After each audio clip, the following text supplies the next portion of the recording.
Nature Moves Through Carcasses pays tribute to Molly O'Dwyer, a young woman whose life and memory became the emotional and narrative catalyst for my graphic novel Salt Green Death.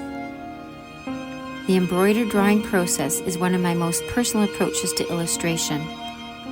Each stitch becomes a quiet act of remembrance and transformation. I start by drawing on newsprint, reinforcing it with 3 additional layers of paper. The newsprint naturally deteriorates over time while I stitch and add items such as ribbons and beads. This page was added to over several years. Symbols and metaphors are central to my creative process. Birds, dead, living, skeletal, alongside forest animals and insects, appear throughout Salt Green Death as messengers, echoing the character's search for liberation and redemption.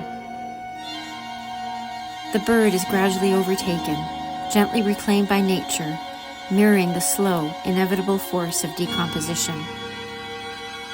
Light shines through as Molly returns to stardust.